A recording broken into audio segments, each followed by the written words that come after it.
Comment contourner la concurrence? Parce que je dis que la concurrence, elle est importante parce que ça nous permet de nous parfaire, ça nous permet en tout cas de mieux nous orienter pour pouvoir s'en sortir. Donc il ne faut pas qu'on prenne la concurrence comme étant un point négatif qui peut vraiment nous freiner. Et dis-toi que tu ne peux pas en fait mettre en place une idée qui n'existe pas déjà. L'idée, c'est comment faire pour créer une plus-value par rapport à l'existant. Je donne très souvent un exemple. Aujourd'hui, tu vois beaucoup de jeunes qui sont dans la vente de café, qui sont Ouais. dans la technologie, mais chacun d'entre eux arrive à s'en sortir. Pourquoi? Parce que chacun d'entre eux a sa particularité. Et c'est cette particularité-là qu'il va falloir créer dans n'importe quelle activité que tu mets en place.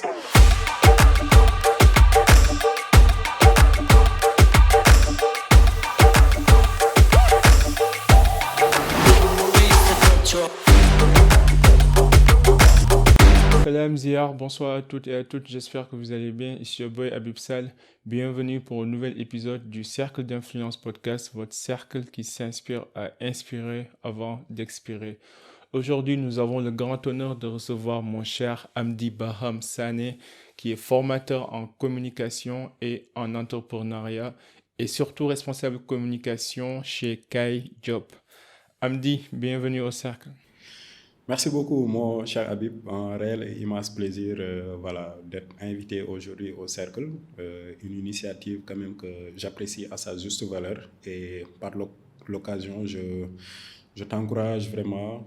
Je salue aussi l'excellent travail que tu es en train de faire en donnant la parole à des jeunes dames, des jeunes hommes qui sont en train de faire un excellent travail dans l'écosystème entrepreneuriat et voilà, dans le Sénégal de manière générale. Merci pour l'invitation. Le plaisir est partagé. En tout cas, moi aussi, je suis un grand fan de la page Kaijob, du projet Kaijob que vous avez mis en place. On aura le temps d'en parler davantage pendant l'épisode.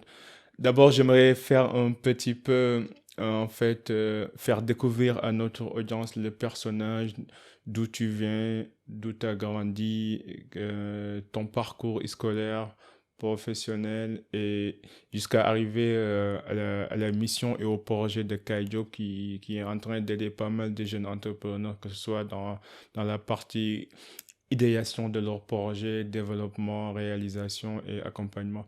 Mais d'abord, est-ce que tu peux nous parler brièvement de ton enfance, de ton parcours et depuis quand tu t'es intéressé dans la partie communication et les activités associatives? Cool. Alors, il est parfois assez difficile de parler de soi. Voilà. Mais écoute, alors moi, je suis un natif de la banlieue dakaroise. Je suis né à Pikine et j'ai grandi à Fass Mbao, donc je suis un pur produit de la banlieue.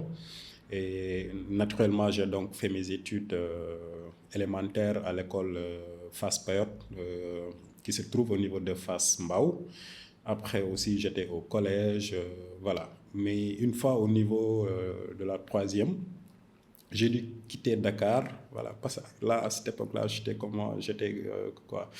commençais à être un peu déconnecté de l'environnement scolaire, voilà. Et pour me reconcentrer, pour pouvoir continuer mes études comme il se devait, mon père m'a suggéré d'aller carrément dans le Sénégal central, c'est-à-dire au niveau de Sokone.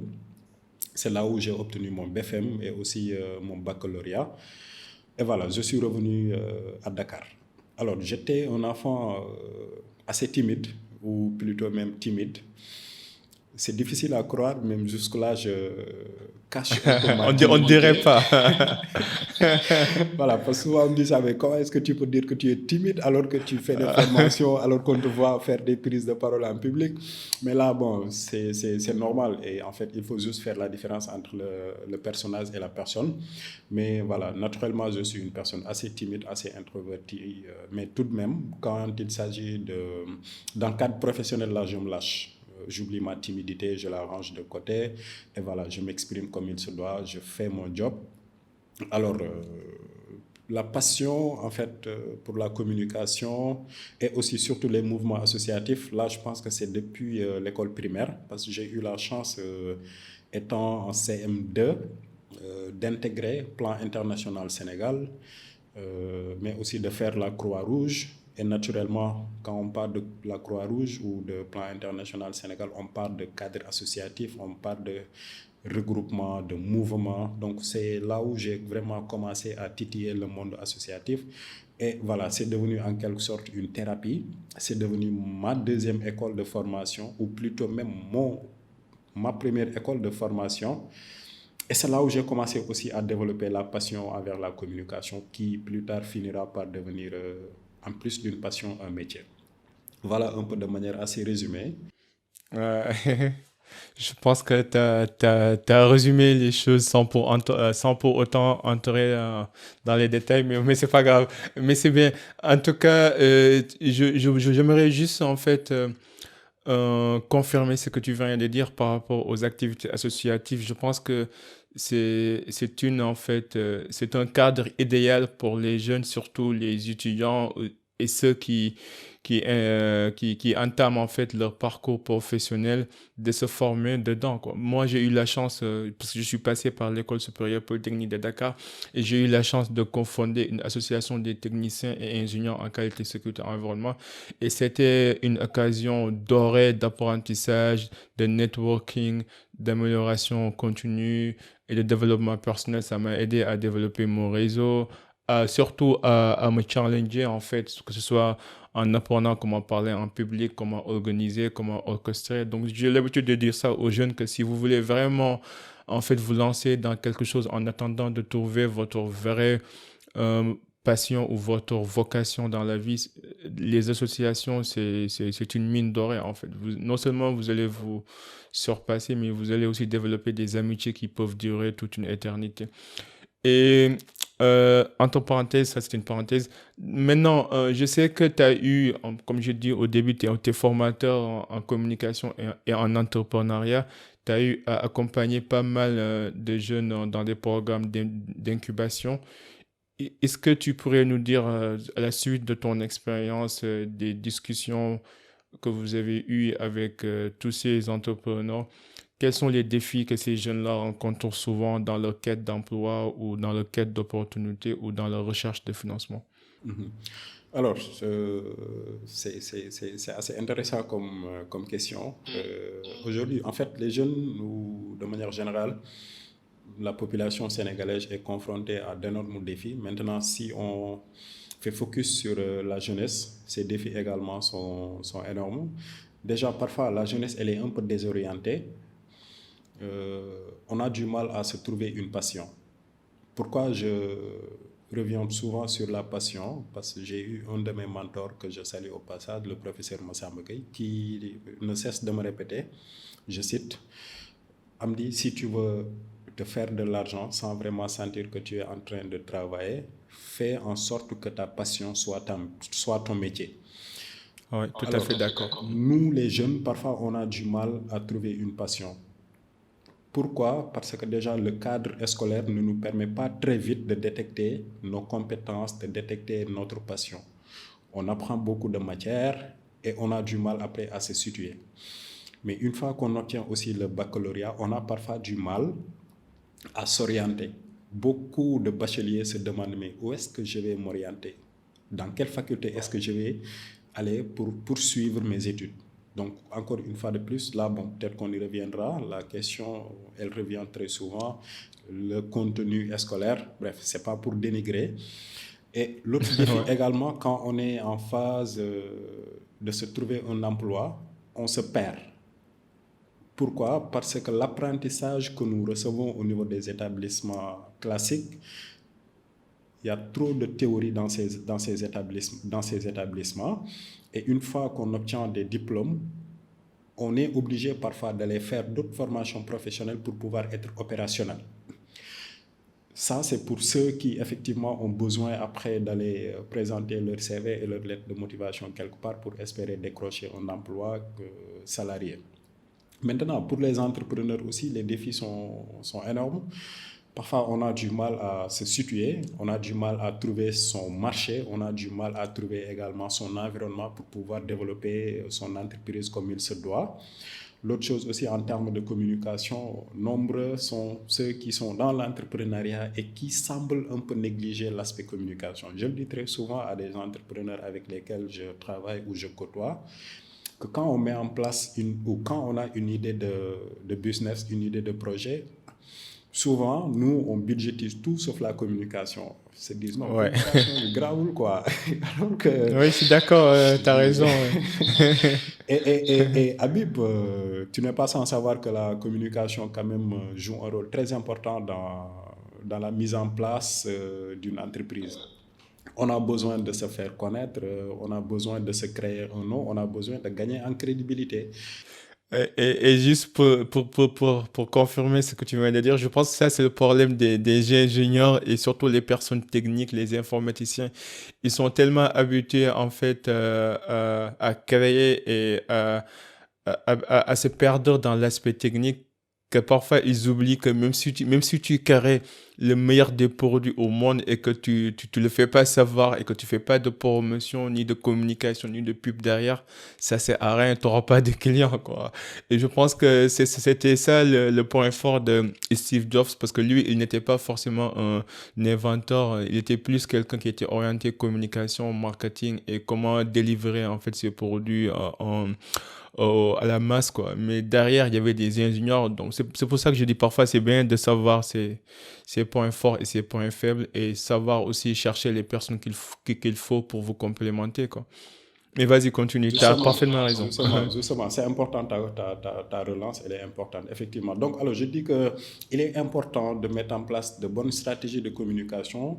Et la stratégie de communication va évidemment de pair avec le ciblage qu'on fait. Voilà, comment est-ce que j'arrive à détecter quelles sont les personnes qui sont dans le besoin par rapport à moi, ce que je crée, par rapport à moi, ce que je mets en place comme initiative. Donc là aussi, c'est un défi qu'il va falloir que les jeunes entrepreneurs prennent vraiment en compte. L'autre défi également, c'est comment contourner la concurrence. Parce que je dis que la concurrence, elle est importante parce que ça nous permet de nous parfaire, ça nous permet en tout cas de mieux nous orienter pour pouvoir s'en sortir. Donc, il ne faut pas qu'on prenne la concurrence comme étant un point négatif qui peut vraiment nous freiner. Mais dis-toi que tu ne peux pas en fait mettre en place une idée qui n'existe pas déjà. L'idée, c'est comment faire pour créer une plus-value par rapport à l'existant. Je donne très souvent un exemple. Aujourd'hui, tu vois beaucoup de jeunes qui sont dans la vente de café, qui sont Ouais. dans la technologie, mais chacun d'entre eux arrive à s'en sortir. Pourquoi? Parce que chacun d'entre eux a sa particularité. Et c'est cette particularité-là qu'il va falloir créer dans n'importe quelle activité que tu mets en place. Donc, il y a beaucoup de défis auxquels nous sommes confrontés en tant que jeunes, en tant qu'entrepreneurs, en tant que porteurs de projets. Et surtout aussi, comme tu l'as dit, côté financement, là, je pense que c'est l'épine dorsale, c'est le nerf de la guerre, comme on dit. Sans Ouais. problème, voilà, nous, il passe pas une journée sans que l'on reçoive un appel ou un message nous demandant un financement. Et tiens-toi bien, parfois c'est des financements qui limite sont ridicules en quelque sorte parce qu'un jeune parfois peut avoir une très belle idée.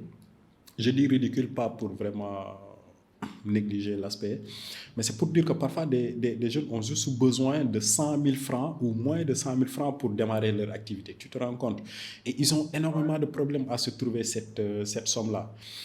Nous, au sein de KaiJob, après on reviendra, nous ne sommes pas dans le financement, mais nous essayons de les orienter vers les structures qui peuvent les accompagner financièrement. Et dans ces structures-là aussi, il y a énormément de protocoles à suivre, il y a beaucoup de paperasse, il y a beaucoup de démarches administratives. Et parfois, certains se disent, mais ça n'en vaut pas la peine.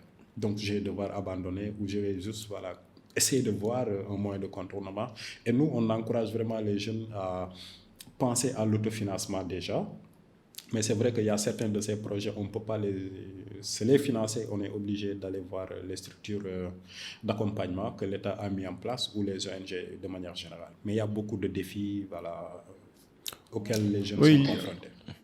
l'une des raisons pour lesquelles j'ai posé cette question, c'était pour faire en fait une transition par rapport à KaiJob. Donc, je pense que tu en as parlé un petit peu rapidement, mais bon, mais est-ce que tu peux détailler un petit peu la mission de KaiJob et comment vous essayez en fait à pallier à ces défis-là en fait que les jeunes rencontrent de manière générale? Ok, alors si on repart un peu sur la genèse, l'idée de mettre en place KaiJob, je précise que tous les membres de KaiJob sont des entrepreneurs. Chacun d'entre nous a sa boîte à côté, a son petit business à côté. Et 5 ans en arrière, on a fait un constat que tu as fait, que tout le monde peut-être a fait, et qu'il y a beaucoup de jeunes au Sénégal, diplômés, non diplômés, qui ont été à l'école, qui ont été dans les écoles coraniques. À un moment de leur vie, ont ce besoin-là de se trouver des sources de revenus pour pouvoir se prendre en charge, pour pouvoir prendre en charge leurs parents, leurs frères, leurs sœurs, etc., etc. On s'est rendu compte que certains d'entre eux, n'ayant pas trouvé un travail salarié, ils mettent en place leur propre activité génératrice de revenus. Donc, ils se débrouillent pas mal. Et on a vu que les médias classiques n'accordaient pas beaucoup de temps d'antenne à ces jeunes-là. Alors, nous, on s'est dit, bah, écoute, il y a un outil de communication qui est là, qui est utilisé par près de 4 milliards de personnes. Et cet outil de communication s'appelle Internet. Pourquoi ne Ouais, pas les réseaux l'utiliser, sociaux. voilà, pour mettre en lumière ces jeunes-là et mettre en lumière des jeunes qui sont dans l'écosystème entrepreneuriat, qui se débrouillent avec les moyens du bord, peut créer deux choses. Ce sont les objectifs spécifiques de KaiJob. Parce que l'objectif général de KaiJob, c'est juste de promouvoir l'entrepreneuriat et l'employabilité au Sénégal et en Afrique. Donc, les objectifs spécifiques, d'abord, quand tu mets en promotion, quand tu mets en valeur, quand tu mets en lumière un jeune ou une jeune qui est dans son petit business, cela peut lui permettre d'étendre son marché, de toucher beaucoup plus de personnes et effectivement de faire beaucoup plus de ventes. Cela peut aussi lui permettre de décrocher des partenariats parce qu'on a des cas d'exemple, des jeunes qu'on a eu à poster sur nos réseaux sociaux ou des jeunes avec lesquels on a fait des émissions et après qui se sont retrouvés avec des partenariats, avec des gens qui sont venus financer leur activité. L'autre objectif spécifique, c'est également de faire en sorte que la promotion d'un ou d'une jeune entrepreneur puisse déclencher le déclic chez d'autres jeunes qui ont leur diplôme, qui n'ont pas fait d'études, mais qui peuvent se dire, bah, écoute, ce que ce jeune-là est en train de faire, moi aussi je peux le faire. Donc c'est là où c'est important de faire la promotion des belles initiatives, des belles actions comme toi tu le fais. Et c'est ça un peu KaiJob, en fait, les objectifs généraux, voilà. Et en fait, pendant 3 ans, nous n'étions que dans la production audiovisuelle, les émissions, les publications sur les réseaux. Et après, suite au retour que nous obtenions, que nous recevions, on s'est rendu compte que la demande n'était pas que côté visibilité, côté production, mais non, il y en a certains qui avaient leurs activités qui marchaient bien, mais qui avaient besoin d'un accompagnement technique. Et je viens juste de dire que nous, membres de KaiJob, chacun d'entre nous a son domaine de prédilection, a ses compétences, a son propre business. Donc on s'est dit qu'on va mettre cette synergie-là au sein de KaiJob pour que cela puisse en tout cas bénéficier à nos pères, à nos frères, à nos jeunes frères, entre autres. Et c'est là où on s'est assigné après d'autres missions. Et maintenant, nous ne sommes plus que dans la production audiovisuelle, dans la production des émissions, mais nous sommes aussi dans l'accompagnement technique, nous sommes dans la formation, nous sommes dans le networking, nous sommes dans la communication, parce que comme je l'ai dit tantôt, certains ont besoin de nous confier même leur communication pour leur entreprise. Donc Habib, voilà un peu de manière assez résumée ce que KaiJob essaie de faire. Et justement, pour essayer de contourner ces défis-là que j'ai cités tantôt, nous essayons d'organiser périodiquement des sessions de rencontres, de networking, où on réunit au moins une trentaine de jeunes entrepreneurs pour que l'on puisse discuter sur des thématiques de l'heure, des thématiques qui concernent l'écosystème entrepreneurial, des thématiques qui concernent tous ceux qui s'activent dans l'écosystème entrepreneurial. Et là, on discute et on essaie de voir mais comment faire pour pallier à un défi autant pour moi, Comment est-ce qu'on doit faire pour trouver des moyens de financement différents des structures étatiques, entre autres. Donc les discussions peuvent varier, mais toujours est-il que l'idée c'est de voir en fait comment est-ce que l'on va faire pour que ces cadres-là soient des cadres de co-construction, des cadres créatifs qui peuvent vraiment permettre à des jeunes entrepreneurs de s'en sortir et à la fin de ces rencontres-là de se dire, bah, écoute, moi au moins j'ai pris un peu de niveau par rapport aux discussions parce que nous invitons aussi des professionnels qui viennent partager leur expérience et leur expertise. Donc voilà, entre autres, ce que nous essayons de faire. Et on essaie également parfois de trouver des partenariats avec des structures privées ou publiques qui nous accompagnent, nous, à accompagner les entrepreneurs ou les porteurs de projets en termes de renforcement de capacités. Parfois, ça peut être de l'éducation financière, de la communication, du marketing, du développement personnel ou aussi du design thinking, entre autres. Bref, de tous les modules en tout cas qui tournent autour de l'écosystème entrepreneurial. Je ne sais pas si Non, ça c'est... répond un peu à la question. Non, non, ça répond largement à la question. Je pense que tu as bien fait d'entrer aussi dans les différentes rubriques de Kaijob, que ce soit la production audiovisuelle, la mise en relation, l'accompagnement financier et le renforcement de compétences, surtout le renforcement de compétences. Parce que comme tu disais, en fait, au Sénégal, on a un système éducatif qui est plus basé sur la théorie, sur la mémorisation et non sur en fait l'intelligence et la capacité à rechercher des solutions et à résoudre des problèmes. Parce que moi, je me rappelle bien, par exemple, je me rappelle bien, moi, mon premier stage, je l'ai fait quand j'ai eu ma licence. Imagine, en fait, tu étudies, tu obtiens ton bac, tu pars à l'université et tu découvres, en fait, le milieu professionnel, tu découvres l'entreprise uniquement après avoir fait ta licence.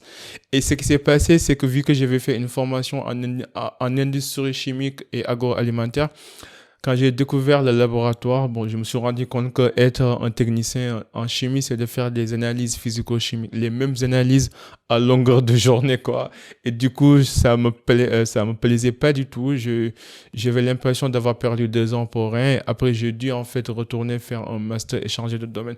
Juste pour dire que peut-être si on accompagnait, par exemple, les lycéens ou mais ceux qui font leur bac à ce moment-là, si on les accompagnait à faire des découvertes d'entreprises, des stages de découverte, à chercher en fait un petit peu, mais de manière pratique, ce qu'ils aimeraient faire, ce qu'ils aimeraient devenir, peut-être ça aurait facilité la décision. Mais d'habitude, on obtient le bac et après, on attend à ce qu'on nous oriente et puis on laisse l'État et le gouvernement conditionner en fait notre vie, quoi. Et je pense que l'entrepreneuriat, c'est un modèle en fait pour les jeunes qui leur permet de reprendre leur vie en main et d'être le commandant principal de leur propre vie au lieu de suivre en fait ce que le gouvernement ou la famille voudrait qu'ils fassent. Évidemment, c'est important. Et je te donne juste un exemple. Aujourd'hui, si tu vois par exemple des jeunes diplômés qui ont, bon, disons, la licence, tu les compares par exemple à des jeunes qui sortent des écoles coraniques, qui sont dans des marchés, qui sont des marchands ambulants ou des tabliers, Ouais. mais tu vois nettement une certaine différence. Parce que ceux qui sortent parfois des écoles coraniques ont beaucoup plus Ils sont parfois très d'aptitude. pratiques, très Voilà, ils sont pragmatiques. ouais, tu vois un peu ce que ça fait.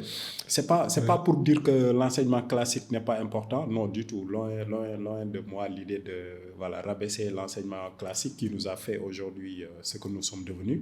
Mais c'est pour dire que c'est bien parfois de pallier à ce type d'enseignement-là que nous avons tous connu, que nous avons toujours connu.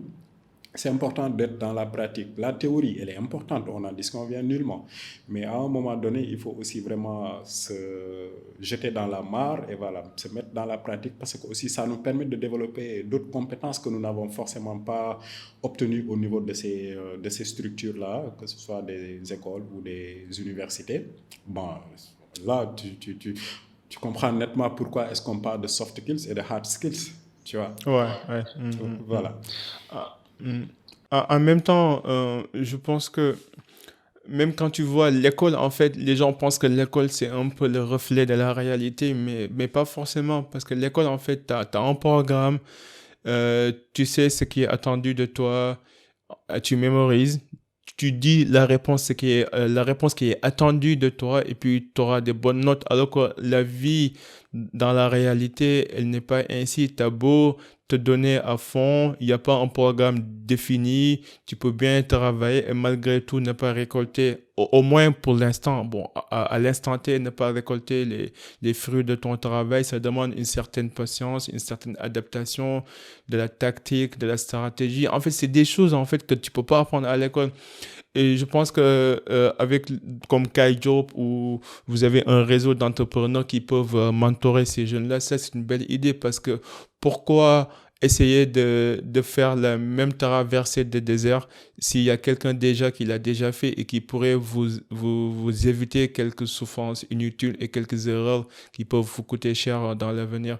Et du coup, pour les jeunes qui nous écoutent là, qui aimeraient en fait par exemple, contacter Kaijob ou être accompagné ou qui ont un projet, quelle est la démarche à suivre? Est-ce il y a une procédure particulière comment ça se passe d'habitude? Excellent. Pratiquement, quoi. Cette question, je pense qu'elle est la question que j'attendais le plus. J'aime bien quand... En fait, pourquoi c'est important, Habib? C'est-à-dire, au sein de Kaidiop, nous, on n'a pas de protocole, on n'a pas de démarche extraordinaire à mettre en place pour pouvoir nous contacter. Pourquoi? Parce que, comme je l'ai dit tantôt, avant de mettre en place Kaidiop, nous, on est déjà actifs dans l'écosystème entrepreneurial. Et on s'était rendu compte que c'était extrêmement difficile parfois de décrocher un rendez-vous ou un entretien au niveau de certaines structures. Donc si nous, aujourd'hui, nous avons vécu cela et que par la plus grande chance, nous avons mis en place Kaijob et que Kaijob intéresse des jeunes, nous, la question c'est est-ce que nous avons le droit de rendre difficile l'accès à Kaijob? Et la Ouais. réponse naturellement est non. Nous n'avons pas le droit de corser les choses. Et c'est pourquoi il est très facile d'entrer en contact avec Kaijob. Nous sommes sur les réseaux sociaux, nous sommes sur Facebook, Instagram, Twitter, LinkedIn, TikTok. Il suffit de laisser un message pour que l'on vous donne le numéro de téléphone ou vous recevez notre mail. Donc, vous nous laissez un mail ou vous nous appelez directement pour entrer en contact avec nous. Et ceux qui veulent parfois venir nous rendre visite au niveau de nos locaux, parce qu'ils ont parfois besoin d'un entretien physique tête à tête, là aussi c'est simple. Nous ne sommes pas dans des procédures extraordinaires. Il suffit juste d'appeler et de nous dire que demain je veux passer chez vous. Naturellement, il nous arrive parfois d'être sur le terrain, de sorte qu'on peut déserter le bureau parfois toute une journée. Donc, si toutes nos activités sont forcément au bureau, donc il n'y a aucun souci. La personne intéressée, le jeune peut effectivement passer sans vraiment beaucoup de tracasseries.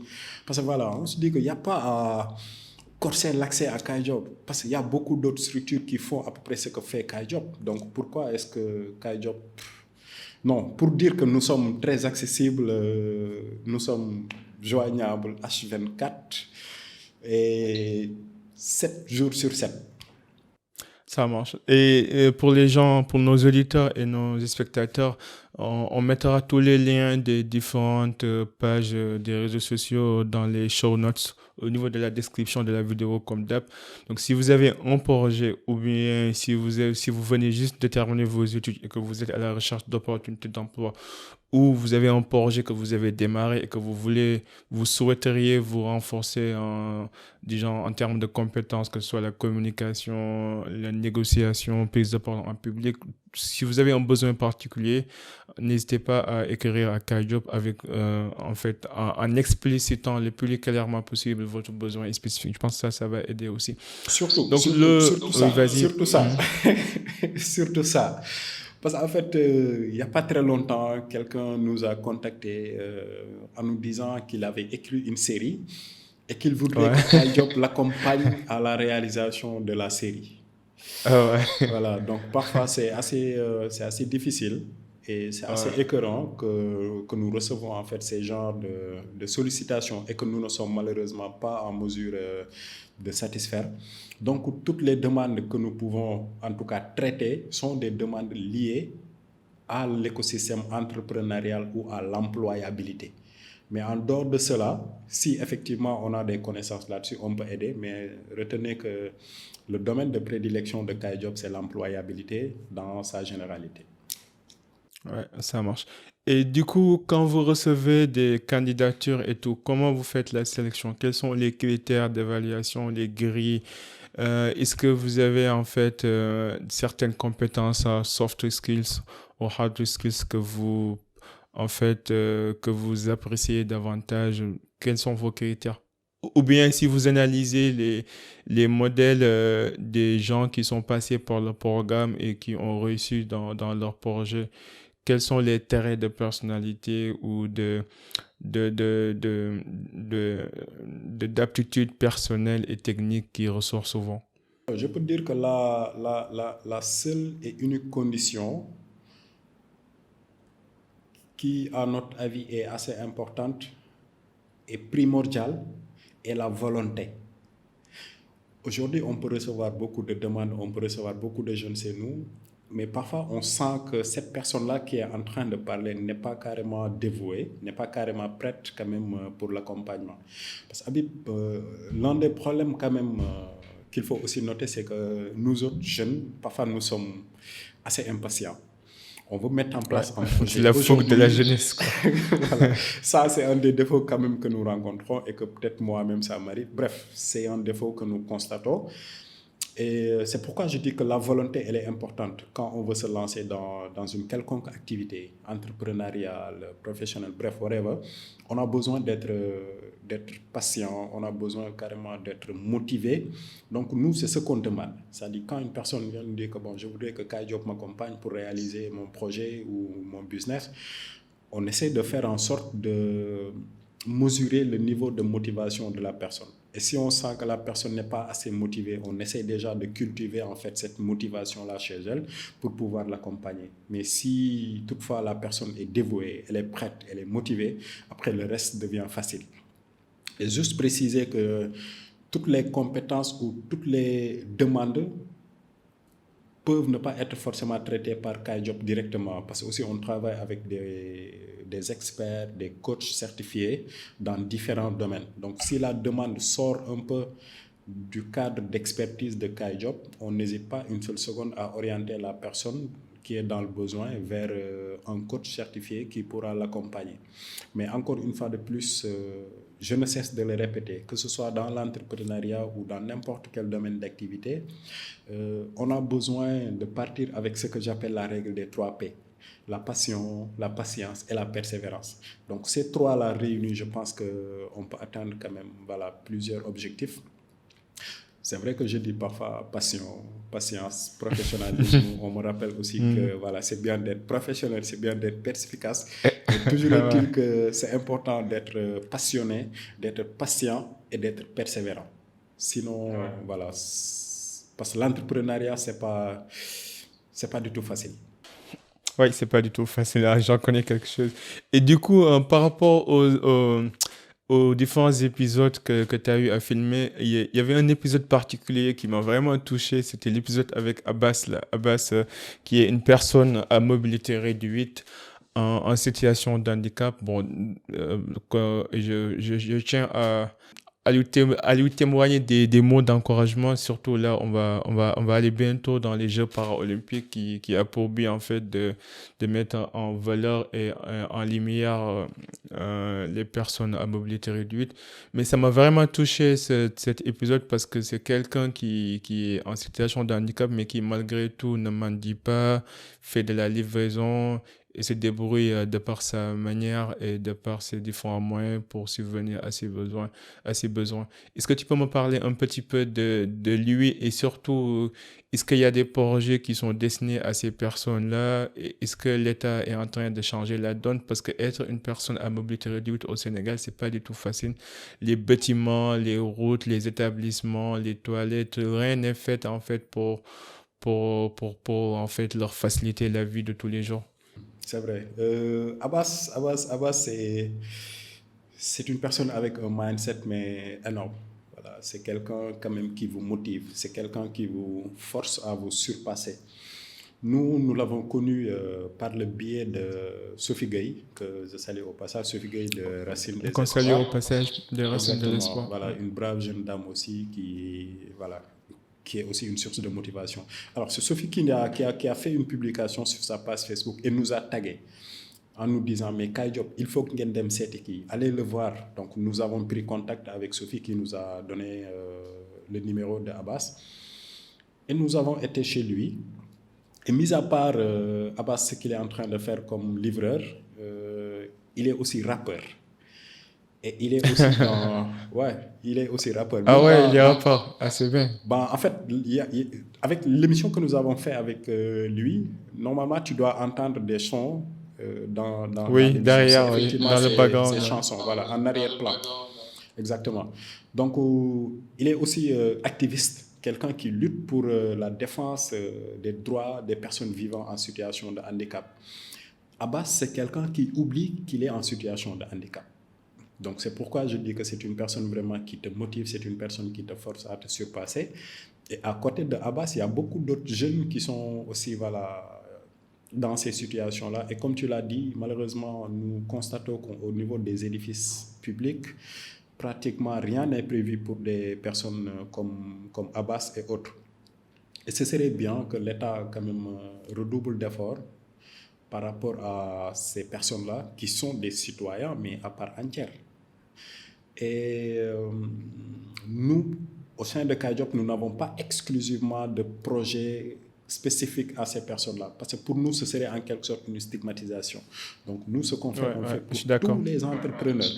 Voilà, que ce soit des personnes qui sont en situation de handicap ou qui ne le sont pas, mais c'est des entrepreneurs, c'est des personnes, donc voilà, on part tous avec les mêmes chances, on part avec les mêmes, disons, la même égalité et tout. Ce qu'on fait aussi après, c'est que quand on a des partenaires qui sont prêts à accompagner des entrepreneurs, on les oriente effectivement vers des personnes comme elles, en leur disant, pourquoi ne pas prioriser un tout petit peu ces personnes-là, parce que parfois, elles sont marginalisés et sont un peu mis en arrière, ce qui n'est pas du tout normal. Et aussi, en dehors de Abbas, nous avons aussi fait une émission avec un jeune qui, voilà, son émission aussi avait vraiment aimé beaucoup de personnes, beaucoup d'internautes. C'est un jeune qui ne voit pas, qui a un handicap visuel, qui ne voit pas du tout. Mais c'est un marchand ambulant. Je pense ouais, comment elle fait? C'est la question que tout le monde va se poser. Ah ouais. Mais nous, on nous l'a suggéré. Quelqu'un nous a dit, écoutez, il y a un jeune aveugle qui quitte Thiaroye, mais qui sillonne les rues de Dakar en vendant des allumes-gaz. Nous, effectivement, on s'est posé la même question que toi, Habib. Mais comment est-ce que, voilà, lui, là, quitte son Thiaroye pour aller... Non, mais écoute, on a été chez lui. Mais c'est quelqu'un qui est né comme ça, mais il a eu la chance de fréquenter une école spécifiquement réservée aux personnes qui ont des problèmes de visuel, INEFJA, qui se trouve à Thiès. Donc c'est dans ces écoles-là que ces personnes-là développent des compétences mais extraordinaires qui leur permettent de se déplacer, qui leur permettent de vaquer à leurs occupations sans vraiment réfléchir sur mais moi je ne vois pas. Non, du tout. Imagine un marchand ambulant qui sillonne les rues de Dakar et avec les embouteillages qui sont à Dakar, avec le nombre de véhicules à Dakar, mais c'est énorme. Même si effectivement il est parfois confronté à certains accidents, il heurte mais n'empêche, c'est une personne extraordinaire. Nous avons fait une émission avec lui, c'est disponible d'ailleurs sur nos plateformes. Après tu peux checker et tu vas vraiment... Oui, je vais checker, je vais regarder ce soir. C'est énorme, c'est énorme. C'est un jeune de moins de 30 ans, mais énorme. Donc pour dire qu'au cours quand même de la petite expérience de Kai Diop, nous avons rencontré de très belles âmes, des personnes vraiment qui ont des histoires mais de ouf, mais des histoires quand même assez inspirantes et qui toi-même te motivent. Et après, c'est là où tu te dis, écoute, moi par la grâce de Dieu, je marche, je parle, je vois, mais qu'est-ce qui m'empêche d'essayer de mettre en place quelque chose qui sera utile à tout le monde, vu qu'il y a des personnes qui ont des handicaps physiques, qui ont des handicaps verbaux autant pour moi, mais qui n'empêchent, essayer de mettre en place des activités à impact social, mais incommensurable. Donc, pour dire qu'il y a beaucoup d'histoires quand même qui nous ont vraiment fait même pleurer, je te dis. Non, franchement, ça donne de nouvelles perspectives dans la vie. Parfois, je pense qu'on prend certaines choses pour acquises et on se plaint de certaines futilités tout en oubliant l'essentiel, c'est qu'on est déjà en vie, en bonne santé et que rien que ça, c'est une bénédiction absolue, quoi. Et franchement, moi, quand j'ai regardé la vidéo, ça m'a donné cette impression du genre, pourquoi je me plains alors que lui, il se plaint même pas, c'est débrouille, tu vois, ça te donne une nouvelle perspective. Mais c'est top. Et l'autre chose aussi, bon, en parlant d'entrepreneuriat, on sait que les startups, 90% des startups finissent par fermer porte au bout de 3 ans. Donc, il y a beaucoup d'incertitudes et de variations dans une carrière entrepreneuriale. Et qui parle d'incertitude, parle forcément d'échec. Certes, on ne peut pas tous devenir entrepreneur, on ne va pas tous réussir. Donc, j'imagine que dans le cadre de l'accompagnement aussi, tu as dû en fait rencontrer des échecs, des entrepreneurs qui peut-être continuent de croire à leur projet, mais malgré tout, la réalité fait qu'il n'y aura pas un avenir radieux pour eux. Donc, comment tu peux aider quelqu'un qui a un projet qui ne marche pas et à renoncer, comment aider quelqu'un à renoncer et juste à accepter cet échec occasionnel et de se préparer davantage pour mieux sauter dans l'avenir. Alors, j'ai parti déjà par mon exemple à moi. Lorsque j'ai touché pour la première fois mon rappel de bourse à l'université Cheikh Anta Diop de Dakar, en première année, un ami m'avait demandé d'investir dans la production de noix d'acajou. Ok. Voilà, Habib, nous avons investi presque 250 000. Bon, alors, pour nous, Ok. c'était une somme C'est une colossale, hein. somme énorme pour un étudiant. Voilà, Énorme. exactement. Et moi, personnellement, j'avais touché une demi-bourse et j'ai mis pratiquement 90% de ma bourse dans le projet.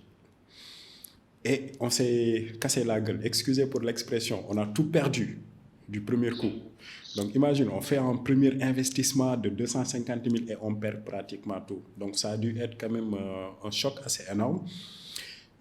Mais n'empêche, on s'est dit que voilà, c'est ce qu'il fallait faire. Et puis voilà, on l'a fait, on a testé, ça n'a pas marché. Mais n'empêche, l'année suivante, nous avons économisé de l'argent et nous avons réinvesti dans le même secteur, mais en prenant en compte les échecs que nous avons obtenus l'année passée pour pouvoir contourner en tout cas ces obstacles-là.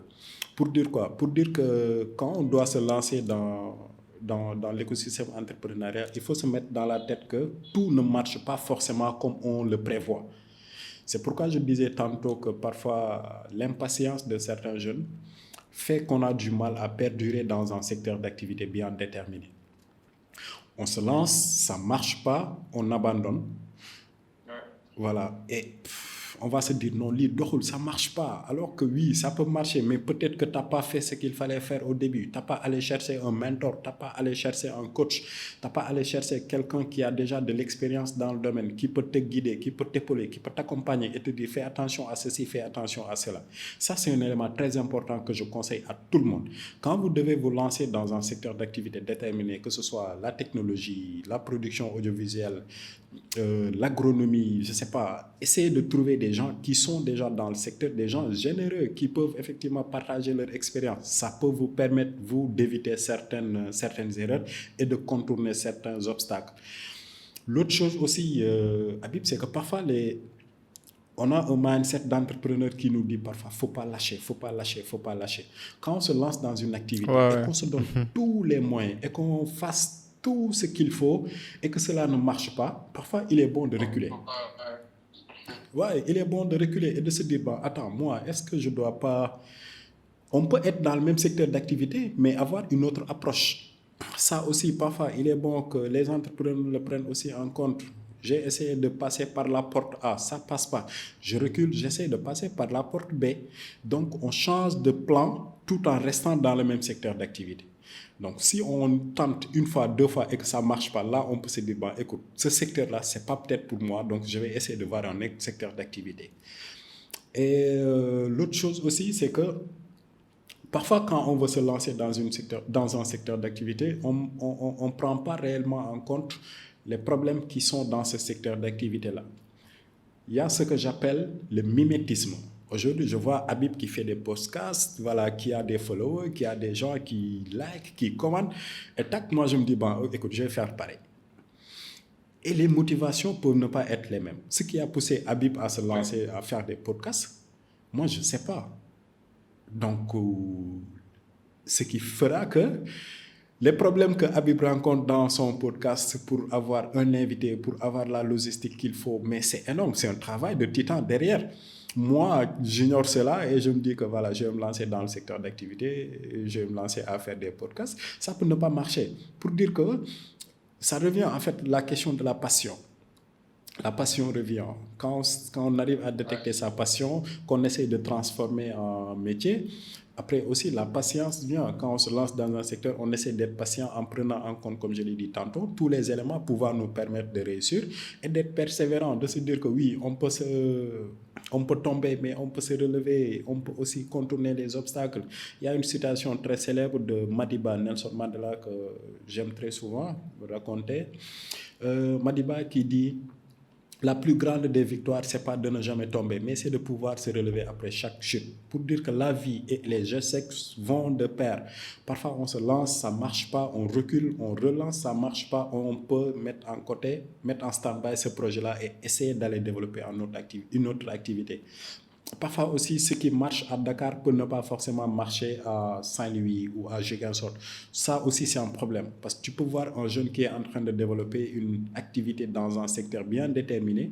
Tu peux vouloir refaire la même activité dans une autre zone. Ça peut ne pas marcher parce que les réalités ne sont pas les mêmes. L'environnement n'est pas le même. Donc ça aussi, c'est des aspects à prendre en compte pour pouvoir espérer en tout cas perdurer dans l'écosystème entrepreneurial. Oui, et je pense que tu as bien abordé l'aspect copie, collage, imitation. Je pense qu'au Sénégal, on sait tous qu'on est vraiment doué sur ça. On aime vraiment copier les projets qui marchent. Je me rappelle bien à l'époque, c'était Wari, tout le monde avait créé des centres Wari. Maintenant, tu vois, à l'époque aussi, il y avait les photocopies, les cyber-internet. Maintenant, bon, il y a les gens qui font maintenant les systèmes de livraison, là, les check et tout. Et du coup, je pense que parfois les gens, au lieu de prendre le temps de venir avec une idée authentique, créative, ils cherchent à imiter parce qu'ils se disent ça marche, alors qu'en réalité, les motivations ne sont pas les mêmes. C'est comme un peu les projets d'agro-business.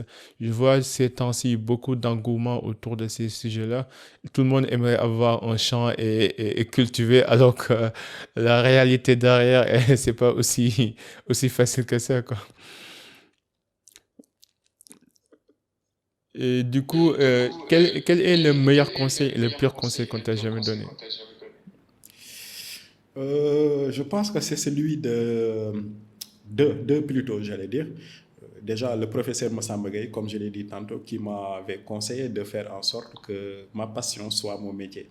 Voilà, c'est pourquoi j'ai tout fait pour crédibiliser un peu que je veux dire, peut-être les dons que j'avais ou les aptitudes que j'avais en communication. J'ai essayé de crédibiliser cela en allant participer à des formations pour obtenir des certifications ou des attestations.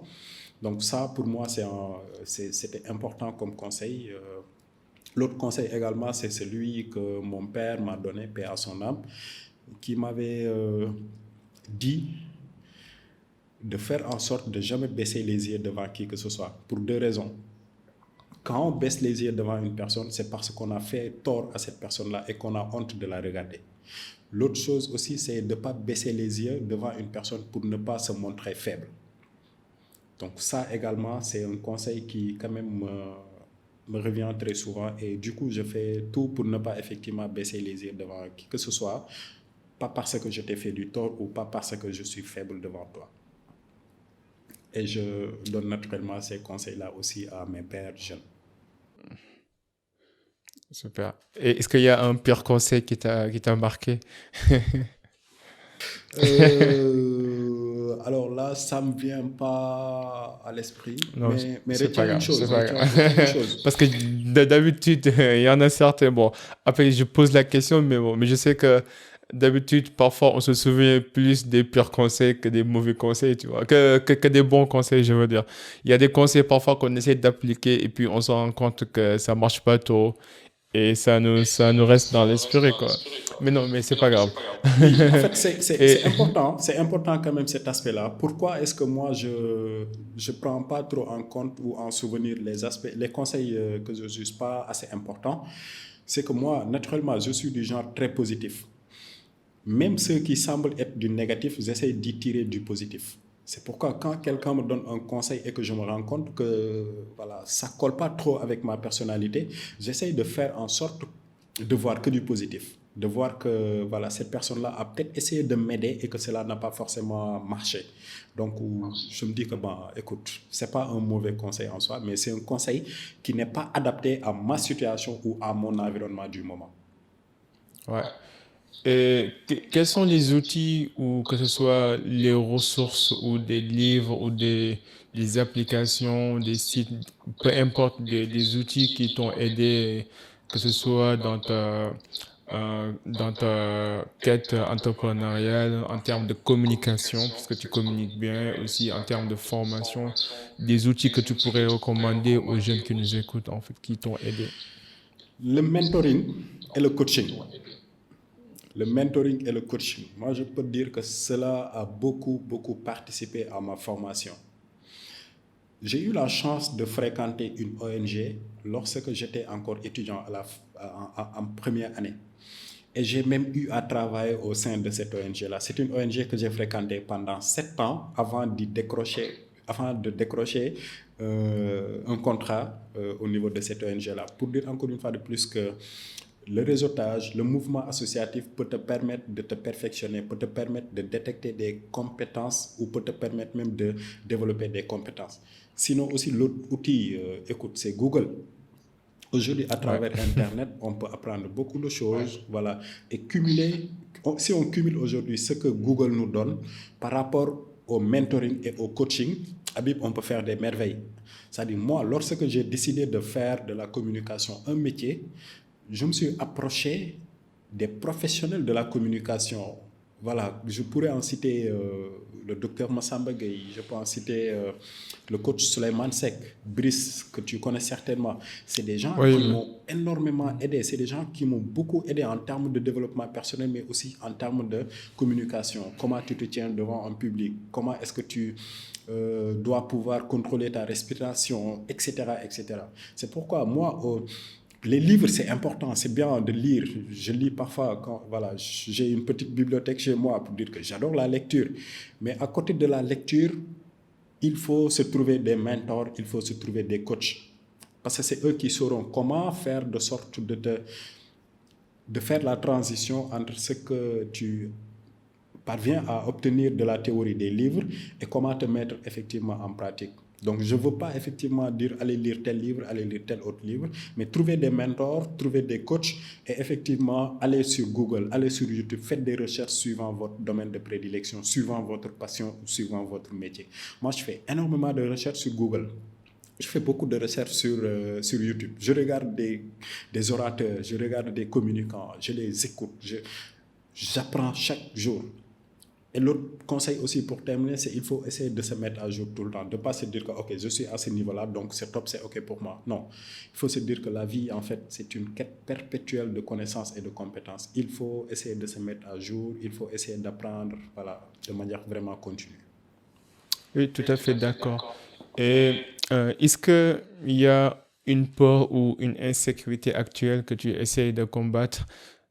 Et ça, bon, je la pose parce que c'est bien de montrer aux gens que malgré nos compétences, malgré nos aptitudes, on est tous des êtres humains et qu'on n'a pas besoin on n'a pas besoin d'être parfait pour être remarquable. En fait, on a tous nos batailles personnelles. Et ça, je pense que c'est bien parfois de montrer ce côté aussi, quoi, pour que les gens puissent comprendre que même si on travaille, même si on élève dans les rangs, malgré tout, on est un être humain, on a nos hauts et des bas, quoi.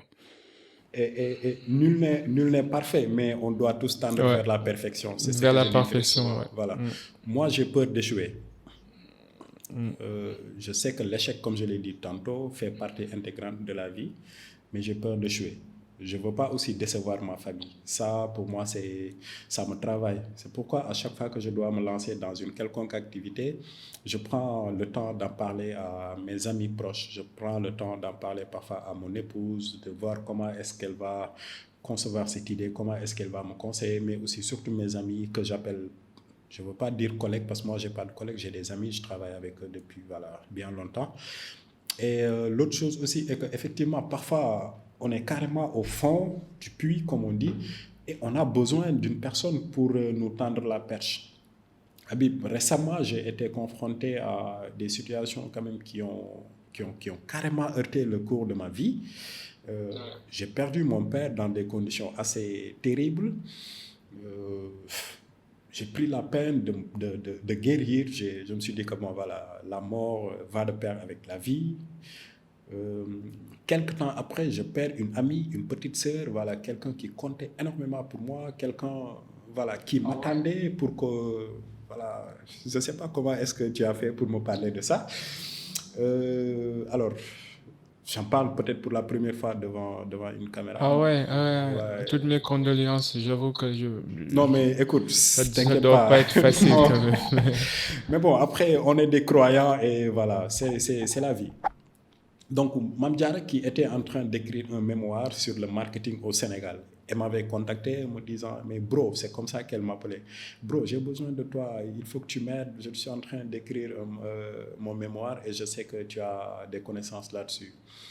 Je devais lui donner un jour pour qu'on se rencontre, pour qu'on se voit et qu'on puisse travailler sur son mémoire, parce qu'elle m'avait envoyé l'architecture, je peux dire, du mémoire. Le canevas. Le canevas et tout ce qu'il faut, les grandes lignes. Je lui dis que c'est OK.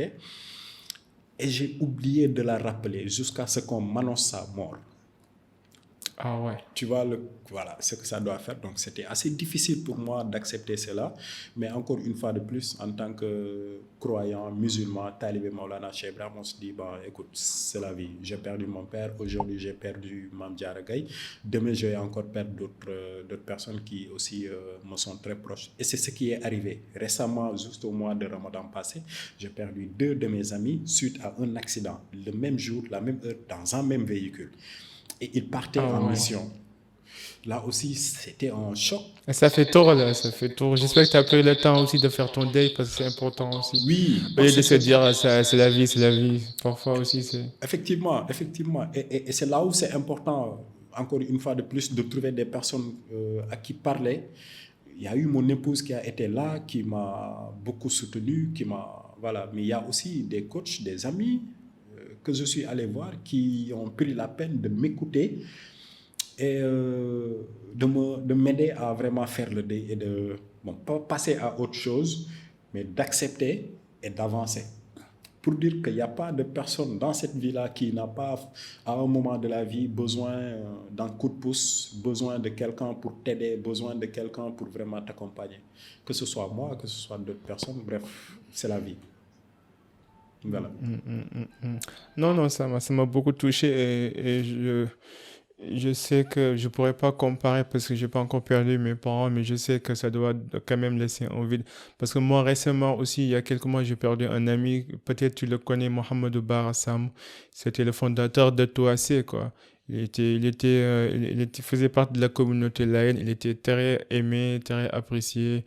Et ça, c'était un choc. Et jusque maintenant, ça laisse un grand vide parce que c'était un jeune qui avait beaucoup de projets, qui était juste en fait au milieu de sa vie et qui avait un avenir radieux. Je me rappelle bien, le décembre dernier, il était passé ici à Paris parce qu'il y avait des rendez-vous de partenariat avec des Français et des Belges, quoi. Et puis tout d'un coup, boum, quoi, c'est fini. Et Bara, oui, je l'ai connu, je l'ai connu. Il nous arrivait même d'échanger quelquefois sur WhatsApp parce qu'on s'est rencontrés dans une activité que des amis avaient organisée à Yeumbeul. On avait discuté et voilà, je lui avais parlé de Kajop, il m'avait parlé de son cabinet et il m'a Non, dit... il était un être humain exceptionnel, quoi, une personne de valeur, de principe, généreuse, exceptionnelle. Et ma dernière question, c'est quelle influence, vu qu'on parle de la vie et de la mort, on va tous mourir. C'est pas pour rien parfois que je dis que on s'inspire à inspirer avant d'expirer parce que je sais que l'expiration, elle est garantie, quoi. Mais Mais quelle influence aimerais-tu laisser dans ce monde? Alors, je vais encore repartir sur une citation du professeur Massamba Gueye qui me dit que son père lui disait que la longévité n'est pas le fait de vivre longtemps sur Terre, mais c'est de poser des actes dont les gens se souviendront longtemps, même après ta disparition. Donc moi, mes intentions, c'est de faire en sorte de ne pas nuire à qui que ce soit et de poser des actes qui auront des impacts assez considérables pour la communauté de manière générale. Donc à chaque fois que je me lève, c'est la question que je me pose. Qu'est-ce que je dois faire d'utile? Qu'est-ce que je dois faire de positif? Comment est-ce que je dois aider? Comment est-ce que je peux aider? C'est ces questions-là que je me pose à chaque fois que je me lève. Et une fois à la maison aussi, j'essaie de me poser des questions. Est-ce que j'ai réussi à atteindre mes objectifs? C'est-à-dire, est-ce que j'ai réussi à aider? Est-ce que j'ai réussi à participer à faire avancer une chose? Est-ce que j'ai réussi à faire concrétiser un projet? Est-ce que c'est ces questions-là que je me pose tout le temps? Ouais, c'est important, c'est important. En tout cas, Amdi, ce fut un plaisir. C'est vrai qu'on ne s'est jamais rencontrés, mais là, j'ai l'impression qu'on se connaissait depuis une belle lurette et que la conversation fut facile. Et j'apprécie tout ce que tu fais avec Kaijo, les interviews, les accompagnements. Et je pense que tu es une force positive, nette pour toute la jeunesse sénégalaise. Et le podcast, il est là pour ça. C'est pour mettre en lumière tous les jeunes et toutes les personnes qui font des choses extraordinaires et qui contribuent au développement de notre communauté. Et je t'encourage, je te félicite pour le travail abattu et je t'encourage pour le reste. En tout cas, le Cercle d'Influence Podcast, nous, on est là pour vous soutenir. Si on peut être utile, n'hésitez pas. Est-ce que tu as un dernier mot avant qu'on clôture?